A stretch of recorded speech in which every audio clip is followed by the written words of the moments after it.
Shalom kasih Kristus. Saya berharap setiap hari kita semua dalam keadaan yang baik, bahkan semakin meningkat dan bertumbuh sehingga memberikan buah-buah yang baik dan manis bagi orang lain. Mari tetap melekat dalam Tuhan melalui renungan hari ini, agar kita dikuatkan dan dimampukan dalam menjalankan firman. Kita berdoa. Bapa yang baik, terima kasih buat hari ini, di mana kesempatan dan waktu yang Kau berikan kepada kami. Biarlah firman yang disampaikan sungguh memberikan kami satu kekuatan di dalam kami beriman kepadamu Tuhan, di mana kami menjadi seperti yang Engkau inginkan. Tuhan, ini doa kami, dalam nama Tuhan Yesus kami berdoa. Amin. Melekat dalam Tuhan bertema melampaui Tuhan inginkan. Terdapat dalam Matius 5 ayat 40 sampai dengan 41, demikian firman Tuhan. Dan kepada orang yang hendak mengadukan engkau karena mengingini bajumu, serahkanlah juga jubahmu.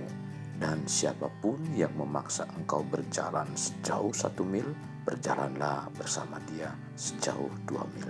Kekasih Kristus, ayat yang baru saya bacakan merupakan ajaran Yesus agar dalam mengikutinya harus memiliki standar melampaui yang dilakukan oleh ahli-ahli Taurat dan orang-orang Farisi. Tercatat dalam Matius 5 ayat 20. Standarnya di sini adalah orang-orang Farisi seperti loncatan tinggi. Kalau kita tidak dapat melampauinya, kita tidak akan dapat mencapai kemenangan. Banyak orang berpikir, oh itu mudah, orang-orang Farisi, mereka adalah munafik. Jangan berpikir bahwa orang-orang Farisi secara sadar mengetahui bahwa mereka adalah orang-orang munafik. Tidak sama sekali. Hal itu adalah suatu kesalahpahaman yang besar tentang orang-orang Farisi. Orang-orang Farisi adalah sekelompok orang di mana kita menyebutnya sebuah sekte, sebuah organisasi. Kata Farisi berarti orang yang dipisahkan dari orang ramai. Dipisahkan dengan cara bagaimana? Mereka dipisahkan oleh pengabdian mereka yang total dan utuh terhadap hukum Allah. Satu-satunya tujuan utama satu dari orang Farisi adalah melakukan hukum Allah sampai hal-hal yang paling kecil. Mereka menyerahkan seluruh hidup mereka untuk mentaati firman Tuhan atau hukum Allah. Orang-orang Farisi adalah orang-orang yang memiliki kesalehan dan penyerahan yang sangat besar. Kekasih Kristus, Yesus dengan jelas mengatakan hidup kita harus melebihi ahli-ahli Taurat dan orang-orang Farisi. Mampukah kita menjalani hidup dengan standar yang melebihi hidup orang-orang Farisi? Bila kita menjalani kehidupan sesuai firman Tuhan dengan kekuatan sendiri, tidak akan sanggup dan akan mengalami kegagalan. Hal itu merupakan sesuatu yang sama persis dengan apa yang dilakukan oleh orang-orang Farisi, di mana mereka mengalami kegagalan. Mereka memiliki standar yang sangat tinggi dan mereka mencobanya dengan seluruh kekuatan mereka untuk menghidupi sampai ke standar yang tinggi itu, dan mereka gagal. Tuhan tidak pernah menyuruh kita melakukan firman-Nya dengan kekuatan kita sendiri. Karena itu tidak akan mungkin hidup keimanan kita dapat melampaui hidup orang-orang Farisi. Untuk dapat melampaui, kita harus hidup menurut Roh Kudus. Pertanyaannya, bagaimana kita hidup menurut kuasa Roh Kudus? Berhenti bergumul dengan kekuatan sendiri, lalu izinkan Roh Kudus yang mengambil alih. Mari serahkan dirimu kepada penguasaan Roh Kudus dan berhentilah melakukan semua perjuangan dan pergumulan dengan kekuatan sendiri.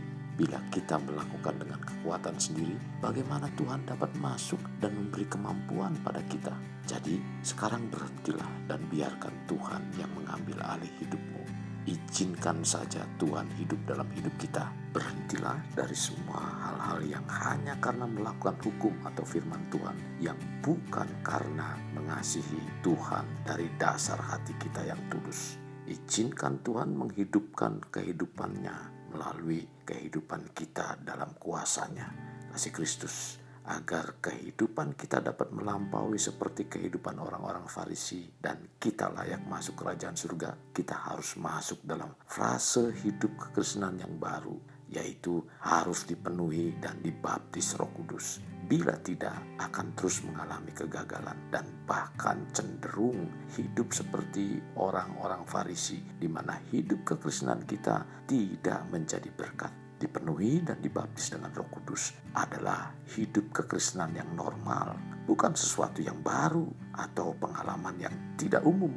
Seharusnya hal itu merupakan sesuatu yang normal dalam hidup kekristenan, dan kemudian Tuhan yang ambil alih hidup kita. Sehingga dalam menjalani kehidupan, iman kita dapat melampaui seperti yang Tuhan kehendaki. Kasih Kristus jadikan hidup kita untuk lebih bermakna. Membangun pribadi bermakna dimulai dari pribadi kita. Kita berdoa, Bapa Surgawi, terima kasih buat firman yang Kau sampaikan pada hari ini. Biarlah firman terus memberikan kehidupan kami, memotivasi iman percaya kami, agar kami semakin kuat di dalam Engkau dan mampu melampaui seperti apa yang Engkau inginkan dalam iman percaya kami, Tuhan. Di dalam semuanya ini, agar nama Tuhan dipermuliakan, di mana kami menghasilkan buah-buah yang baik, yang manis lewat pikiran kami, perkataan dan perbuatan kami, Tuhan. Nama Tuhan dipermuliakan. Ini doa kami, dalam nama Tuhan Yesus kami berdoa. Amin. Kasih Kristus, mari kita akhiri dengan mengedahkan kedua tangan kita. Terimalah anugerah berkat dari Allah Bapa, kasih sayang daripada Yesus Kristus, dan persekutuan dengan Roh Kudus yang mencurahkan berkat secara rohani, berkat secara jasmani, dan berkat secara ekonomi, di mana berkat Abraham, berkat Ishak, berkat Yakub dicurahkan dan dilimpahkan dari saat sekarang sampai Maranatha, gereja Tuhan kali yang kedua. Amin. Sampai jumpa di renungan berikutnya. Tuhan Yesus memberkati.